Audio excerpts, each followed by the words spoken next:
cops of Reddit. What's the most bolty sounding excuse you got that actually turned out to be true? Not a cop, but my dad rolls cigars. He uses this white powder called vegetable gum to seal the wrapper. You mix it with some water and it gets sticky and clear. In powder form it looks similar to cocaine. My dad had a massive bag on him after a rolling event one night, and got pulled over for a traffic violation. They saw the bag of powder laying in a box and asked what it was, and my dad told them. I guess they didn't believe him because they called back up. They had my dad cuffed while they tested it, and sure enough it came back as not cocaine. They let him go. But it still cracks me up hearing the story. Had a domestic in progress I responded to during Christmas Day, and the excuse for them fighting was we're not mad at each other, we're just upset because we wanted to surprise the kids for Christmas. We got some deer, dressed them up, now they're destroying our house. Turns out there was literally 3 fully grown white-tailed deer in the house, somehow dressed with full bell harnesses like Santa's reindeer. I had to call the game wardens down, who were then able to help me remove the deer from the property without injury to us or them. How they managed to get the deer and dress them up is still a mystery to this day. Okay, so legit answer. One night I'm out working, and as I go down the street, fairly nice middle-class area surrounded by some high-crime neighborhoods, around midnight I see a dude on a bike, no lights on, pulling a lawnmower behind him on a rope. I immediately flip a 180 and light him up. Recognize the guy as a local homeless dude with some prior burglary, theft arrests. I walk up and just open with "Dude, come on." Guy holds his hands out and swears he didn't steal the lawnmower. Claims someone just gave it to him. I ask who, and he doesn't know a name. So I demand he tell me where to find said lawnmower owner. The directions he gave were literally go that way a bit, then right at a stop sign, and take one of those side streets that way. It's about halfway down a street, at a house that has a pickup and a car in the driveway. By this point backup had arrived, so I leave him in the presence of backup, and drive off in search of his mythical donor of lawn equipment. I made a decent guess as to the first turn, then flipped a mental coin as to which of the next 3 side streets he would have gone down. I picked the second of the 3 streets, and start down it. Every other effing house has a truck and car combo. There must have been a dozen houses that matched the description. Halfway down, I see an average-looking house and go, I'll try this one. After all, it's midnight and this is a wild goose chase.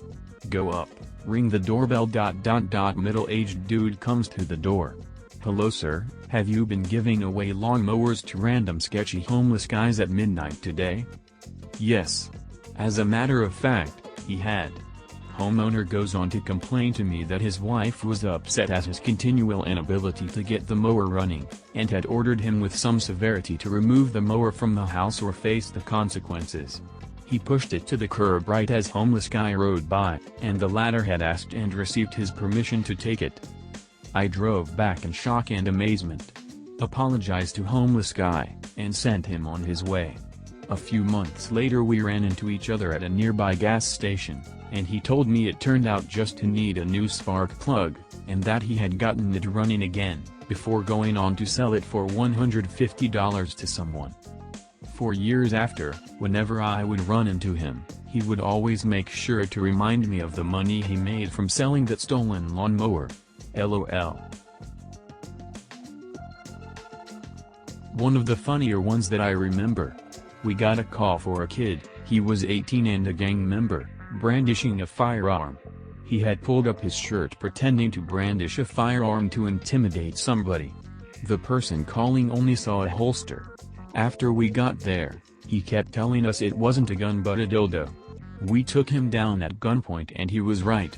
He was walking around with a holstered, black dildo. Why? Because he could. Ha ha. The balls on this guy, seriously. Not really an excuse, but shocked the SHT out of me.